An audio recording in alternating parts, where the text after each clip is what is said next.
여러분 안녕하십니까. 경제 현장 오늘 시작합니다.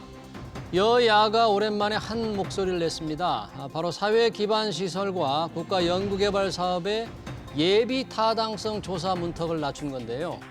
500억 원 이상 사업은 예비 타당성 조사를 받아야 하는데 그 기준을 1,000억 원 이상으로 완화하겠다는 겁니다. 사사건건 대립하던 여야가 무슨 일인가 싶지만 내년 총선을 앞두고 선심성 SOC 사업을 하기 위해 잠깐 뜻을 맞춘 거란 지적이 이어지고 있죠. 금요 경제토론에서 예비 타당성 조사 기준 완화와 함께 김건희 여사가 강한 의지를 보이며 또다시 화제가 되고 있는 개 식용 논란까지 자세히 짚어보겠습니다. 유튜브 실시간 댓글 의견 주시면 토론에 반영합니다. 경제 현장 오늘입니다. 두 분의 고정 패널 나오셨습니다. 김연아 전 의원 그리고 김정우 전 의원입니다. 어서 오세요. 반갑습니다. 예, 안녕하세요. 네, 자 국회 기획재정위원회 예비 타당성 조사. 큰 국가 사업이나 지방 사업에서 경제 타당성을 조사하는 그 기준을 지금 높였다는데 우선 예비 타당성 조사가 무엇인지 또 이 기준을 어떻게 올렸는지 김정우 의원님 기본 개념부터 좀 설명 부탁드립니다. 예, 좀 말씀드리면요. 예. 그러니까 정부에서 예산을 편성해야 이제 사업을 할 수 있는 거 아니겠습니까? 그런데 그 예산 편성은 잘 아시는 것처럼 정부에서 편성해서 국회에 보내줘서 국회에서 심의 의결합니다.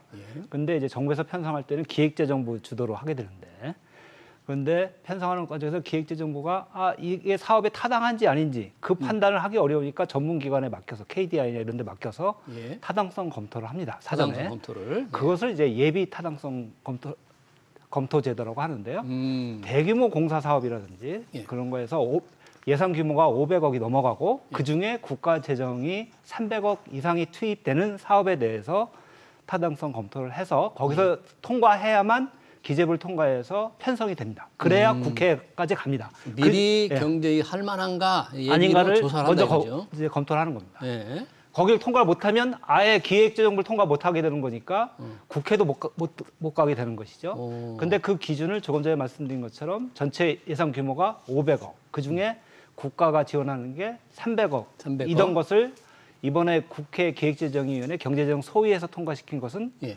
그것을 1,000억, 그리고 국가가 들어가는 것은 500억 이렇게 조정을 했고요. 예, 기준을 그러니까 올려서 좀 올렸습니다. 완화한 거네요, 그죠? 그렇죠. 기준을 완화한 거고요. 근데 그리고 그 사업은 본래는 원칙적으로는 전체 사업에 대해서 그렇게 규정이 돼 있는데 예. 이번에 올린 것은 SOC하고 R&D 사업만 그렇게 올리고요. 예. 나머지 그러니까 정보화 사업이라든지 그다음에 뭐 복지 사업이라든지 그런 것 환경 사업이라든지 그런 것은 기존처럼 그냥 500억과 300억 기준을 그대로 따라가도록 그렇게 해놨습니다. 아, 그렇군요.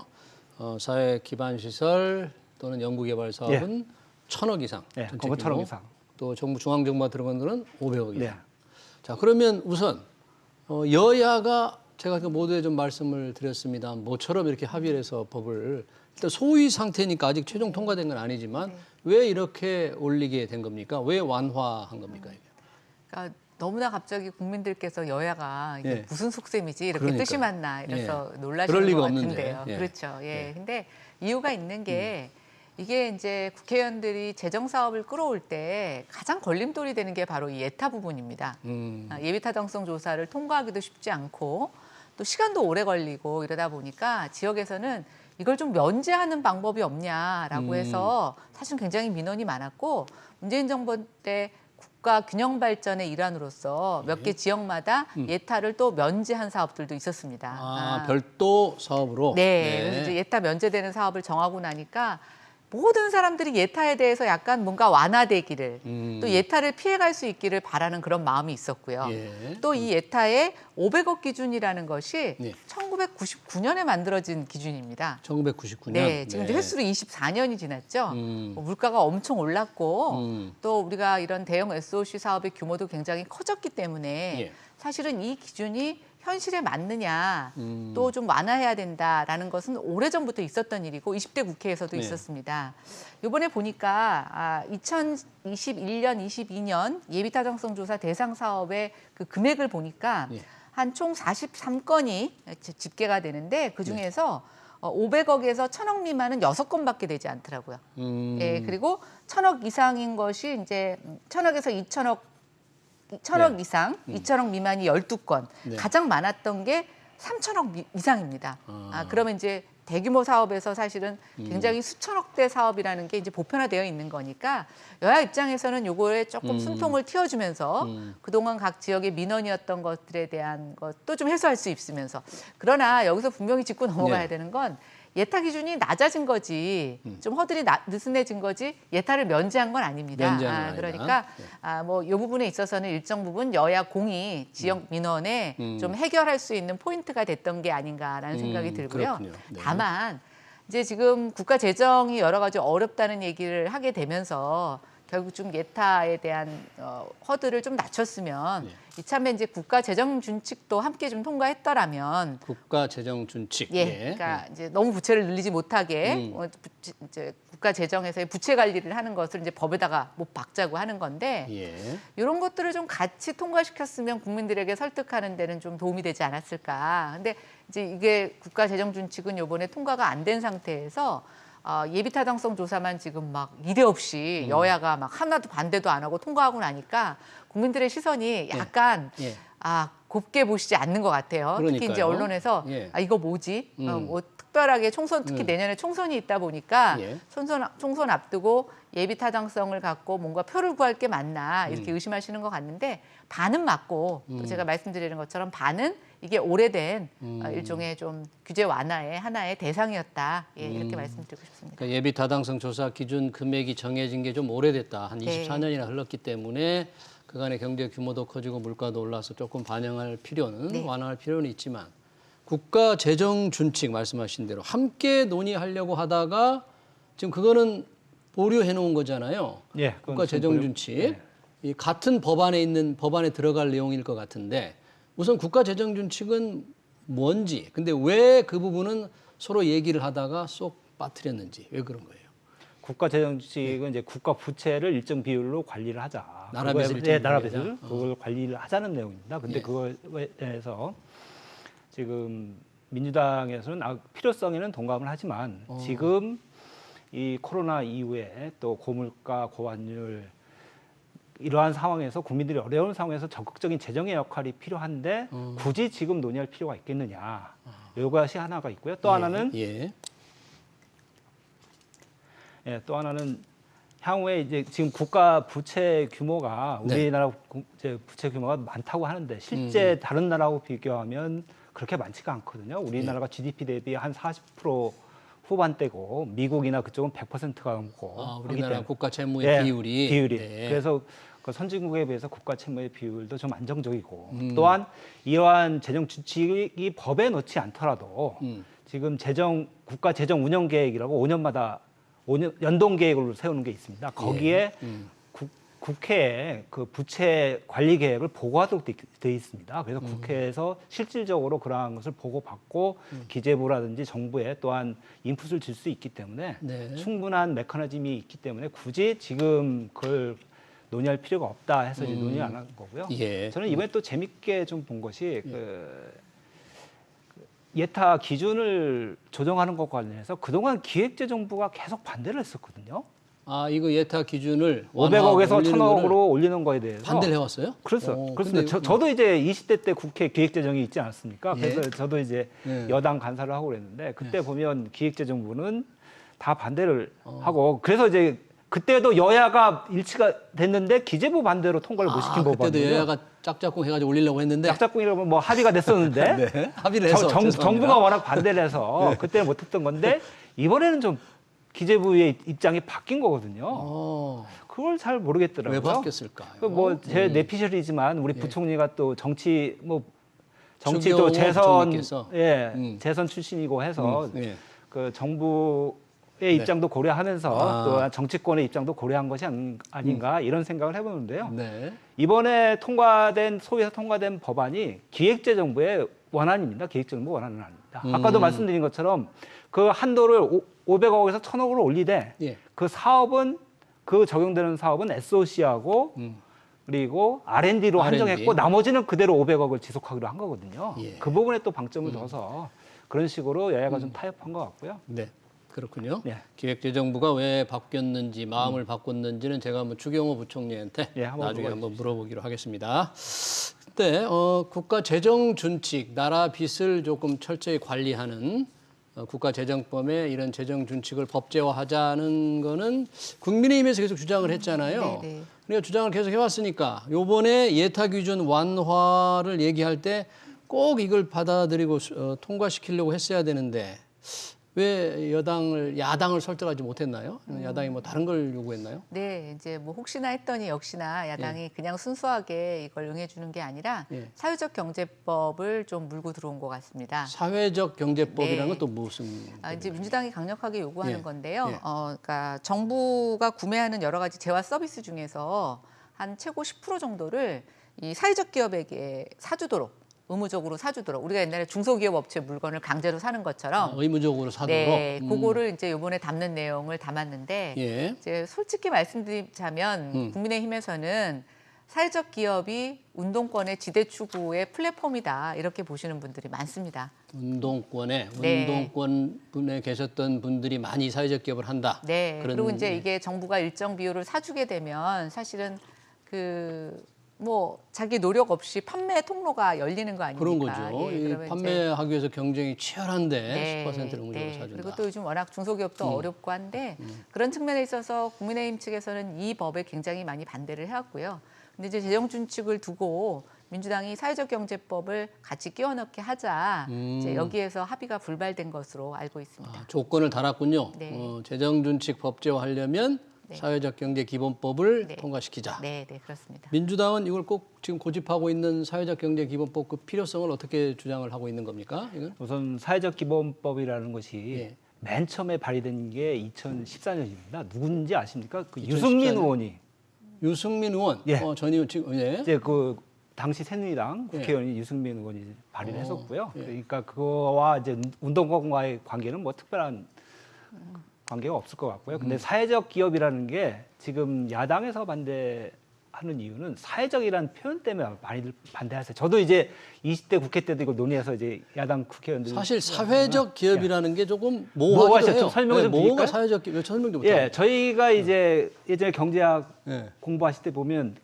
가계, 기업, 정부 그래서 예. 가계는 소비의 주체고 기업은 생산 주체고 정부는 또 공익을 추구한다 이렇게 하지 않습니까? 특히 이제 기업은 이윤을 추구한다. 기업과 정부도 이제 생산하지만 정부는 공익을 추구하는데 예. 그 중간 영역이 생긴 겁니다. 아, 그러니까 기업 활동을 하는데 이 기업이 이윤을 추구하기보다는 사회적 기여를 많이 하는 거죠.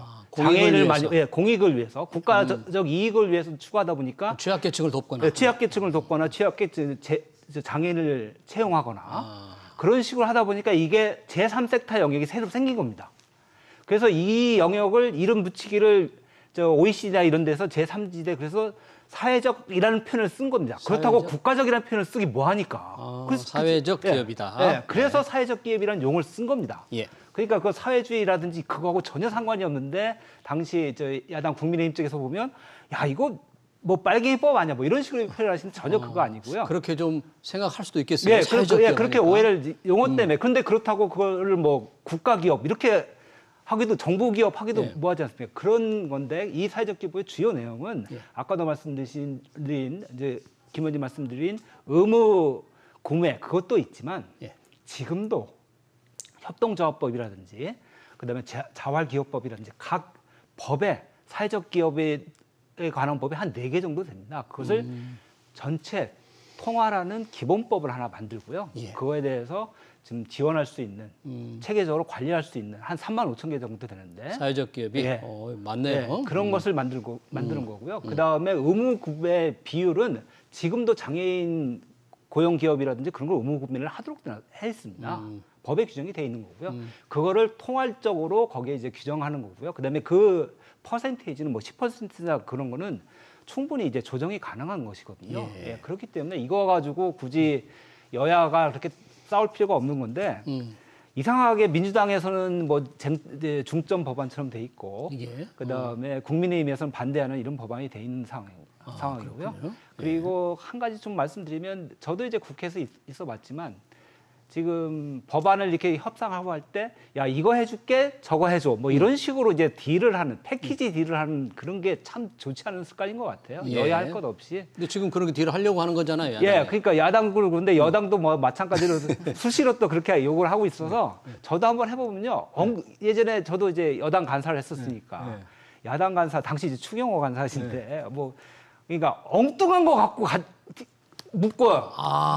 그럼 원하는 법안을 통과시키기 위해서 네, 엉뚱한 거 전혀 관계 없는 거 갖고도 묻고. 근데 저도 이제 그거 보고 나중에는 뭐 저도 그런 역할을 했었는데 진짜 정치인이 그런 걸 좀 버려야 될 그런 것 같습니다. 알겠습니다. 버려야 될 걸 지금 야당이 끼워넣은 게 아니죠. 연계하는 거죠. 사회적 경제 기본법 여당이 받아주면 이게 재정준칙 법제화하는 데 동의해주겠다. 그런데 지금 일부 장애인들이 의무적으로 사주는 조항이 있다고 하지만 지금 법에는 아까 말씀하신 대로 공공기관 구매의 10%를 의무적으로 사회적 기업에서 한다 그러면 그 공공기관 구매에 경쟁하는 수많은 중소기업들이 상당히 불이익을 받지 않을까. 그러니까 지금 이제 사회적 기업에 대한 포지션이 좀 애매한 부분이 있습니다. 그리고 뭐 사회적 공익을 추구한다고는 하지만 이렇게 정부가 도와주지 않으면 지속 가능하지 않은 형태를 갖고 있는 경우도 있고 일시적으로 보조금이라든가 공모 사업에 지원하기 위해서 사회적 기업이라는 타이틀만 갖고 있는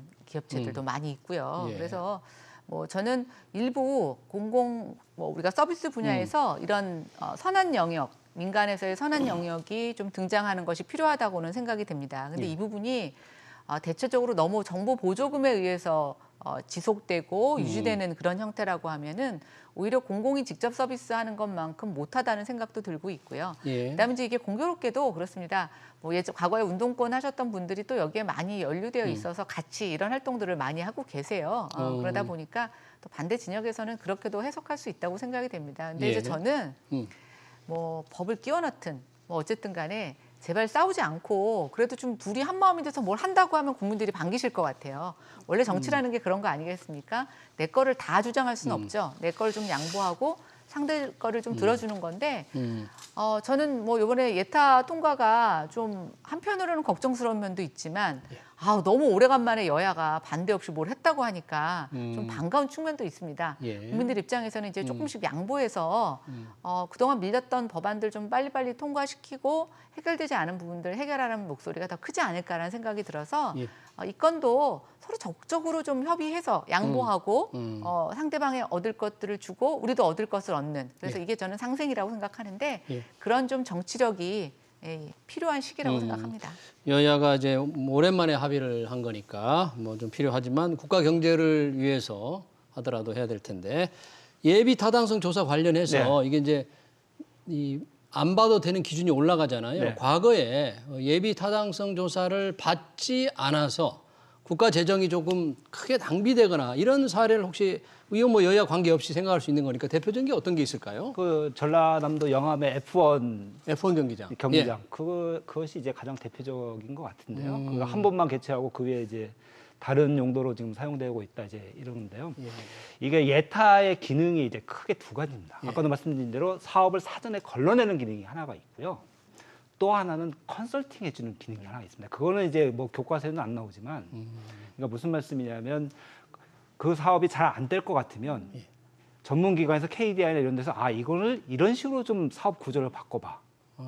이런 식으로 컨설팅을 해줘서 그것이 경제성이 나오도록 할 수 있는 게 그게 예타의 긍정적인 기능이거든요. 그러니까 대표적인 게 이제 예전에 지금 요즘 뜨고 있는 GTX 사업이 있지 않습니까?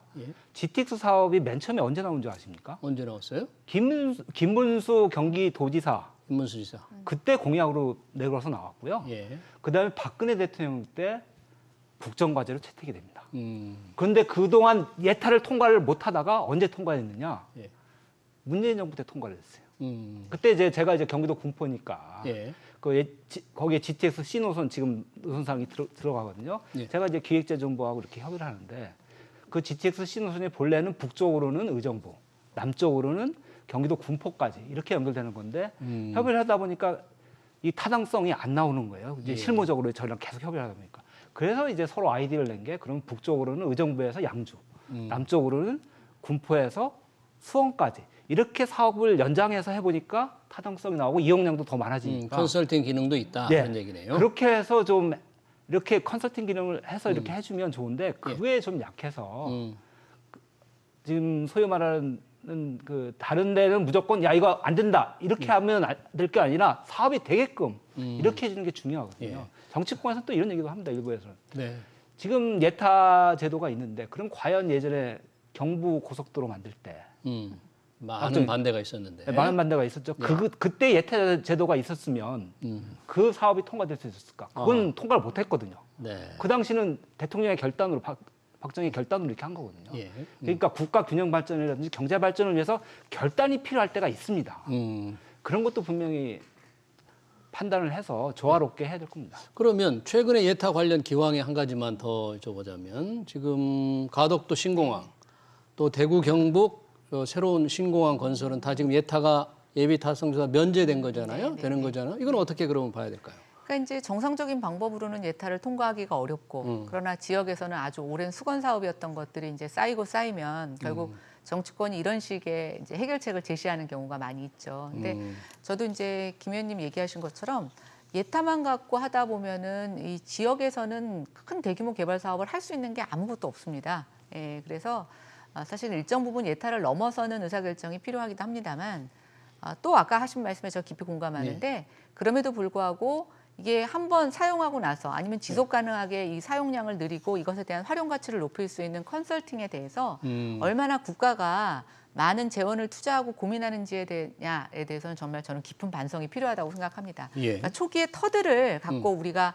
뭐라고 하는 게 아니라 터들은 쉽게 넘어가게 하되 이것이 지속 가능하게 어떤 지역에서의 중요 SOC 사업으로서 SOC 시설로서 기능하게끔 하는 것이 더 중요한데 우리는 여태까지 항상 이것을 단편적으로 건설하고 어떤 특정한 이벤트만을 치르는 데 초점이 맞춰져서 단기적인 시각으로 봤던 게 있습니다. 그래서 저는 뭐 이번 그 예타 기준을 좀 완화하는 것이 첫 단추라고 생각하고요.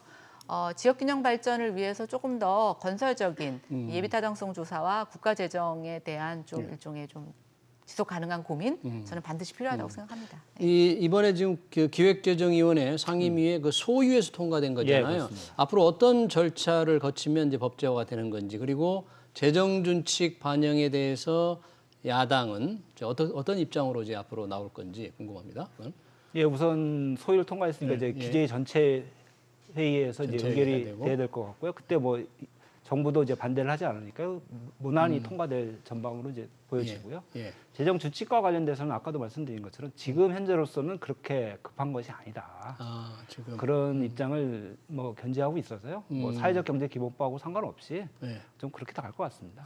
사회적 경제 기본법과 연기 안 하더라도 이 재정 준칙을 법제화하는 것은 그렇게 서두를 일은 아니다. 왜냐하면 지금도 그러한 그 재정 준칙에 준해서 그거 법에 규정된 것의 수준 정도로 이미 관리가 되고 있어서 지금 국가재정법상에 그렇게 되고 있습니다.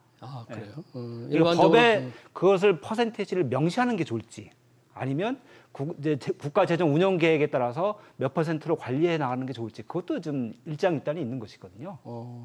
왜냐하면 법을 바꾸는 것은 법에 국가 부채를 5%로 관리해라. 그것은 나중에 또 그걸 바꾸는데 또 한 번의 논란이 있기 때문에 그것을 그 소위 말하는 계획에 넣어서 5개년 연동 계획에 넣어서 국회에서 보고해서 거기서 이제 하는 방안도 합리적이라는 의견도 많기 때문에 그것은 충분히 논의가 가능합니다. 일반적으로 그 나라 빚을 국가 GDP 대에 어느 정도로 관리하느냐를 다 법으로 웬만한 선진국들은 법으로 다 통제를 하고 있는데 아닙니다.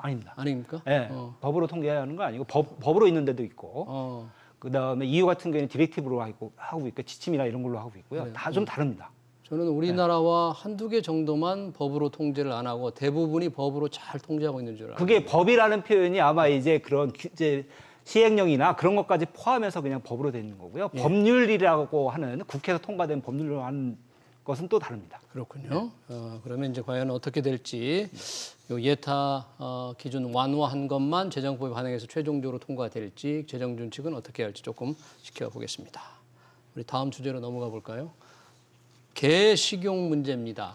참 오래된 주제이고 많은 분들이 관심도 가지고 있는데 대통령 영부인이시죠. 김건희 여사가 특히 임기 내 개식용을 금지하겠다. 이렇게 밝혀서 상당히 관심을 끌고 있습니다. 우선 어떻게 보십니까? 이 문제 정치권도 상당히 적극적인 입장을 보일 것 같은데 김 의원님 어떻게 보세요? 그래서 저는 개인적으로 이제는 좀 그만할 때가 되지 않았나.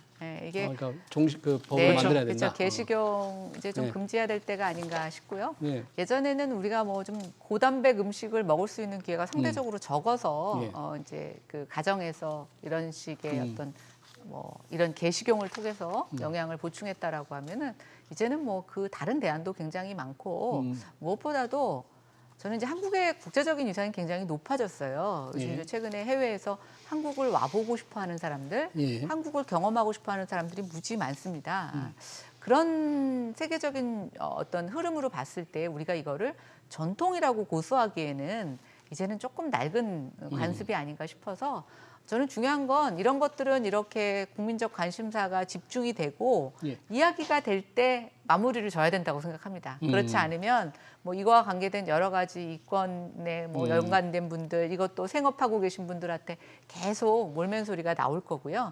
저는 이번에 글쎄요, 김건희 여사께서 적절한 타이밍에 좋은 이슈를 주셨다고 하고 민주당도 김건희 여사가 제안하신 거에 반대 의견이 없다고 하니 민주당 입장이 어떻습니까? 공식 입장이 김건희 여사가 얘기했으니까 조금 아직 공식 입장 나온 것 같지는 않고요. 예. 우리 당에서는 이제 김민석 정책위 의장이 긍정적으로 이제 글쎄요, 공식 발언을 했고요. 정책위 의장이? 예, 정책위 의장이 또한 본인이 또 법안을 제출하겠다 그렇게 얘기했습니다. 근데 예. 이것은 과거에 이제 문재인 정부 때 문재인 대통령이 또 직접 이야기를 했던 사안입니다. 그래서 농림축산부에서 그 개식용 문제 논의를 위한 위원회까지 만들었었습니다. 그래서 17번이나 논의를 했었어요. 근데 왜 그렇게 법원으로? 근데 제가 얘기해 보면 농림축산부가 너무 소극적이에요. 농림축산부가 네. 아니 17번이나 논의를 했는데 그때 결론이 뭐냐면 예. 그 개식용을 금지하는데 공감대는 형성됐다. 근데 구체적인 건 좀 더 논의를 해봐야 된다. 어떻게 할지 구체적으로 논의를 해봐야 된다. 그렇게 나왔거든요. 그리고는 농림축산부에서 이제 윤석열 정부가 들어서서는 그 위원회를 그 위원회를 통해서 계속 논의해 가겠다. 또 그렇게까지 이야기를 했어요. 그래요? 근데 무슨 계속 논의할 사항이 겁니까? 그리고 지금 이번에 김건희 여사가 이제 말씀을 했는데 굉장히 세게 말씀하셨더라고요. 과거에 윤석열 대통령 후보 시절에 발언을 좀 찾아보니까 윤석열 대통령은 자기는 개인적으로 반대한다. 근데 사회적 합의가 필요하다. 이 정도 표현까지 했는데 역시 정권 1인자답게 임기 내에 이걸 해결하겠다. 자신의 본분이다. 이렇게 표현하셔서 이번엔 좀 제대로 좀 될 것 같습니다. 정권의 2인자는 이제 우리 김 의원님 생각이고. 그리고 근데 이재명 대표도 후보 시절에도 먹히기 위해서 태어난 개는 없다 이런 표현을 쓴 것처럼 여야 할 것 없이 이것은 이제 합의가 다 된 것 같고요. 근데 이제 결단의 문제인 것 같습니다. 여야가 뭔가 이건 좀 합의로 쉽게 할 것 같긴 한데 여러 가지 걸림돌이 있겠죠. 벌써 시청자 댓글에 그런 게 있네요. 개를 먹는 것을 법으로 금지하는 게 합헌입니까? 합헌 이런 벌써 댓글도 있는데 사회적 걸림돌이 좀 있을 텐데 어떤 게 가장 문제일까요? 그러니까 아까 농림축산부 자체가 좀 저항을 하고 있다고 얘기하고 있잖아요. 네, 그래서 사실 이게 이제 오랜 관습이기 때문에 이것을 한꺼번에 이제 저희가 종식시킨다고 하는 것에서 저는 전혀 잡음이 없을 수 있다고 생각하지 않습니다. 그런데 있을 수 있다. 그럼에도 불구하고 결단의 문제이죠. 맞습니다. 네, 결단의 문제. 문제이고 아니 문재인 대통령이 공약으로 했는데도 밀어붙이지 못했는데 윤석열 정부에서 그때 많이 논의됐던 아니 공약은 안 했을 거예요. 대통령이 아니 그러니까 그 논의를 바탕으로 계속 이제 이어가죠. 마무리를 하려고 하는데 여야가 여기에 힘을 그럼요. 보탤 수 있다면 저는 이번에는 그런 여러 가지 저항이나 또 다른 의견도 있을 수 있지만 어쨌든 정해놓고 이 시행 시기에 대해서 조절할 수도 있고 또 누군가가 그것이 위헌이다라고 헌재 소송을 하게 되면 또 그 과정에서 우리가 사법적 판단을 받는 일도 생길 거라고 생각이 되는데 어쨌든 우리는 사회는 계속 그런 저항과 또 개혁과 이런 것들이 쌓여서 새로운 또 지점을 만들어가는 거 아니겠습니까? 그래서 저는 이번이